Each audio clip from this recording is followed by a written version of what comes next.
En esta nueva sesión vamos a hablar de las listas en Python. Las listas se asemejan un poco a lo que son los arreglos en casi todos los lenguajes, ¿no? Pero en Python se le denomina lista porque se usa el concepto de arreglo para otro tipo de elementos.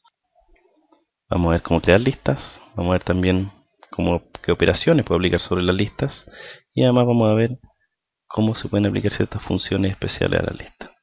Para crearlas se utiliza el paréntesis de corchete, y dentro de ellos se ponen los elementos separados por comas, tal como podemos ver ahí en el ejemplo. Además, si quiero crear una lista entera, puedo utilizar la función range que vimos en la sesión 2. Bueno, las listas por supuesto también pueden ser de cualquier tipo, sus elementos, dado lo que hemos visto en Python, de que los tipos son bastante dinámicos al respecto. Por lo tanto, yo una lista la puedo combinar los tipos de los elementos que contiene. Y por supuesto además puedo tener otras listas dentro de la lista, como podemos ver ahí en el ejemplo de abajo. Los índices, bueno, primero el largo de la lista. Ocupamos la función len, que también es la misma que se usa para el largo de strings, ¿ya? Los índices comienzan desde 0 y la indexación se hace a través de los paréntesis de corchete, pudiendo también usar índices negativos, que se interpretan de la forma de que un índice negativo equivale al largo del arreglo menos el valor del índice, como podemos ver acá. Por ejemplo, en el ejemplo que tenemos ahí, dice una de esta lista que tiene esos 5 números. Si yo hago a sub 1, voy a acceder al segundo elemento, que sería un 2, y si hago a sub menos 2, voy a acceder al penúltimo elemento, que sería el 4, ya que el largo de la lista es 5, menos 2 es 3, entonces el elemento en el índice 3 sería el cuarto elemento, dado que parte desde el 0. Bueno, veamos ahora qué operaciones puedo hacer con las listas. Las listas permiten obtener fácilmente lo que se llama un subconjunto de ellas, el concepto de sublistas. Y lo que es este concepto es una copia de los elementos indicados. Esto es muy similar a que en general los que trabajan con string, el concepto de substring, ¿cierto? Que yo puedo obtener un pedazo de la lista desde un índice hasta otro. Para obtener esta sublista, ocupamos el sistema de indexación con paréntesis de corchete, pero en vez de darle un índice, le damos los dos índices, el de inicio y el de final, separado por 2 puntos. Ahora bien, puedo dejar el de final vacío, es decir, solo poner el índice de inicio y el 2 puntos, con lo que le estaría diciendo que quiero la sublista que parte en este índice hasta el final. Puedo dejar el de inicio vacío también y poner solamente 2 puntos y el de final, con lo que le digo que quiero desde el 0 en adelante hasta el final, sin incluir el último. Y además también, bueno, puedo ocupar los índices negativos en este caso. Si quiero crear una copia de una lista, puedo dejar ambos índices vacíos, es decir, solo poner 2 puntos.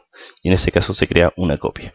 Ahora, lo importante de la copia es que se crea una copia de los elementos. Y ahí hay que tener cierto cuidado al respecto. Volvamos a crear un range de 1 al 10, ¿ya? Que va a ser A.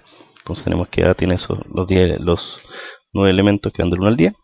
Entonces yo pongo A sub 2, 2.5.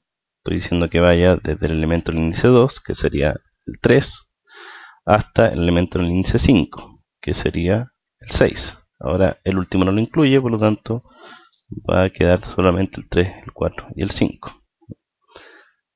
Si quiero solamente eliminar el último elemento, puedo hacer que A vaya desde nada hasta el menos 1. De esa forma estaría solamente sacando el último elemento. Para que veamos la copia, ¿ya? Si yo hago A, ahí estoy diciendo que B es una copia de A. Entonces A tiene esos elementos, B tiene los mismos elementos. Ahora si yo modifico el segundo elemento de B, y pongo ahí un 11 por ejemplo, vamos a ver en B que se modifica, y en A no se modifica porque son dos arreglos independientes, se hizo una copia. Ahora, la copia de los elementos es donde hay que tener cuidado, porque por ejemplo, si yo ahora en A, ahora si cambio A, y en vez de pongo un arreglo dentro de A, entonces vamos a poner que A tiene esa composición.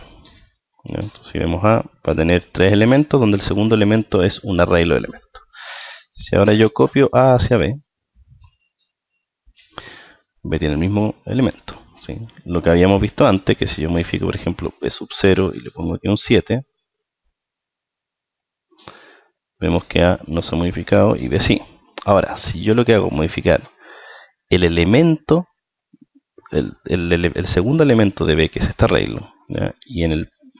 Y tomo y pongo en ese arreglo cambio el primer elemento por un 9, por ejemplo, ¿cierto? Cambia B, y en este caso el 9 también se cambia en A, porque al hacer la copia de los elementos, como el arreglo es un tipo por referencia, ¿ya? Al final de cuentas, tanto A como B tienen en su segunda posición el mismo arreglo. Entonces tienen que siempre tener cuidado con ese tipo de detalle en la copia.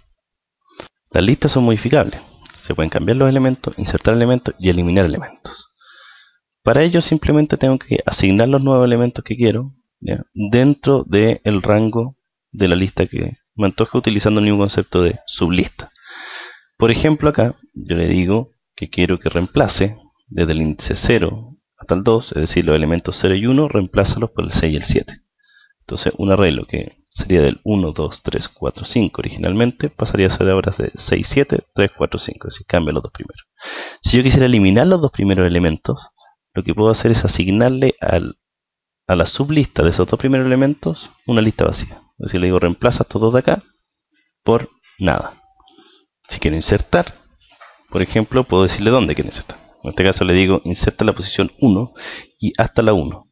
Decirle 1 hasta la 1 no va a cambiar ningún elemento, ¿ya?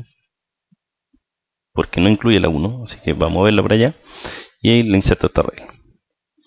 Y si quiero vaciarla, puedo simplemente asignarle un arreglo vacío.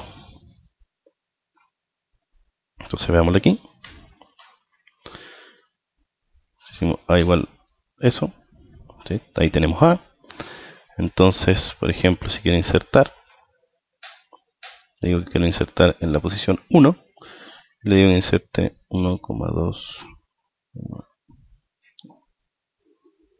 Entonces ahora voy a ver A y vemos que después, desde la posición 1, se insertaron esos elementos corriéndose los otros hacia la derecha. Si quiero, por ejemplo, ahora eliminar desde la posición 2 hasta la 5, tengo que agregar el 6 porque la última no la incluye, ¿ya?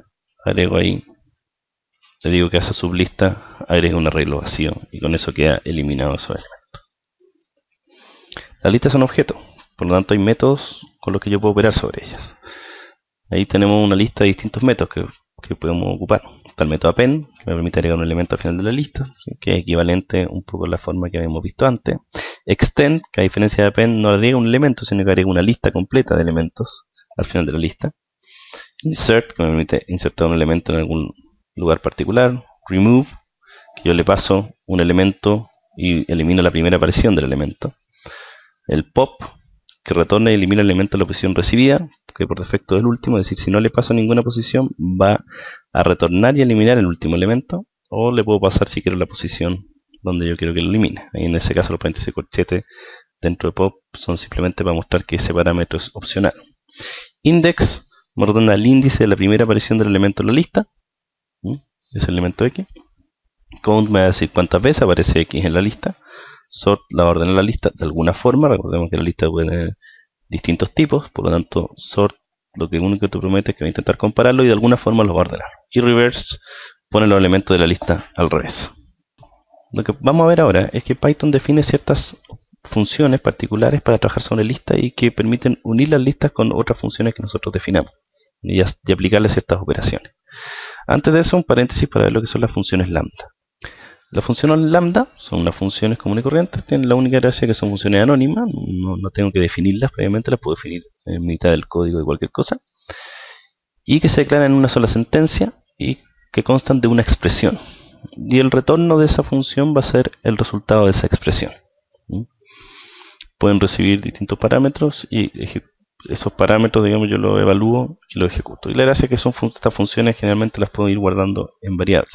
Entonces aquí vemos dos funciones equivalentes. Una función como ya la haría normalmente, ff de x y por retorno x al cuadrado, y como la declararía en formato lambda. Y en este caso la declaro y la guardo en una variable y después puedo simplemente ocupar y evaluar la variable. Bueno, ahora entonces terminamos ese paréntesis y veamos estas tres funciones que provee Python para aplicar sobre la lista. La primera de estas funciones se llama filter, ¿ya? Y todas estas funciones vamos a ver que reciben tanto una función como una lista. Lo que hacen es de alguna forma aplicar esa función a una lista. Ahora la forma en que la aplican es diferente para las tres. En el caso de filter, lo que permite hacer que construye una lista de aquellos elementos de la lista que reciba que retornan true para f. Es decir, recibe una función que retorna un booleano, ¿ya? Y le aplica esa función a todos los elementos de la lista y me va a retornar una nueva lista donde van a estar solo los elementos que cumplen con la función recibida. En el caso de map, lo que va a hacer es que va a recibir la función con la lista, ¿ya? Y en el caso de map puede recibir varias listas y va a aplicar f a todos los elementos de la lista, retornando una lista con los resultados. Es decir, para cada elemento de la lista, aplica la función, toma el resultado. Y después que me retorna una lista de resultados. Por lo tanto, si L tiene 10 elementos, el retorno va a tener 10 elementos, que serían los 10 resultados de aplicar F a esos 10 elementos. Y reduce lo que hace es que toma una función y una lista, y lo que va a hacer es transformar esa lista en un solo valor. Entonces, esta función que recibe va a tomar dos parámetros, que es el acumulado y el elemento de la lista. Entonces lo que hace es que va a ir aplicando este acumulado con el elemento de la lista para obtener un solo valor. Además, reduce permite que yo le pase el valor inicial del acumulado, si es que yo quisiera darle un valor inicial. En este caso, para este 3, f puede ser tanto una función normal como una función lambda. Ahora yo les mostré las funciones lambda porque normalmente se usa mucho con funciones lambda para poderlas declarar ahí. Entonces aquí podemos ver una serie de ejemplos donde lo usamos. Entonces vamos a declarar un arreglo, ¿sí?, que va a ir range 10, es decir, va a tener los números del 0 al 9. ¿Ya? Si yo hago, por ejemplo, este filter, me permitiría seleccionar todos los números pares. Yo estoy diciendo, le estoy pasando a la función lambda donde x módulo 2 igual a 0. Eso va a ser el verdadero, es decir, los números pares. Por ejemplo, si quiero ver el cuadrado de todos los valores de a, hago map, le paso la función, coma a, que sería la lista, entonces eso me retornaría el cuadrado de todos los valores. Aquí podemos ver el uso de map, pero con más de una lista. ¿Y qué es lo que hace cuando tiene más de una lista? Entonces yo le puedo poner una función que recibe un elemento de cada una de las listas. Entonces le estoy pasando A, pero además le estoy pasando una lista que en vez de ir del 0 al 9 va del 1 al 10. Entonces lo que le estoy diciendo acá es que quiero que sume el elemento 0 de una con el elemento 0 de la otra, el elemento 1 con el elemento 1 de la otra, y así sucesivamente. Y aquí tenemos un ejemplo de reduce. Lo que le estoy diciendo es donde x va a ser el acumulado, y va a ser el nuevo elemento, y le estoy diciendo que quiero que sume x más 2 por y. Un uso que se le podría dar, por ejemplo, la obtención de los números primos. Si yo tengo los números del 2 al 100, o al 2 al 99, ¿cierto? ¿Qué es lo que hago acá? Voy a ocupar filter, ¿para qué? Para ir filtrando aquellos números que son divisibles por un número menor a él. Entonces, primero voy a aplicar filter para 2, o sea, y va a valer 2. Entonces le voy a decir, mira, quiero que el nums sea igual al filter de donde x sea igual a y, o x módulo y sea distinto de 0. O sea, solo me voy a quedar con los que cumplan true con eso. Es decir, los que x módulo y sean igual a 0 no van a pasar a al siguiente ciclo. Y así sucesivamente voy a ir eliminando todos aquellos números que son divisibles por uno de ellos. Si ejecutamos esto, podemos ver ahí los números primos. Entonces ahora vemos esto es lo que vale A, ahí vemos lo que nos quedó para B, para C, para D y para E. Y nums, que serían los números primos. Muchas gracias, nos vemos en otra sesión.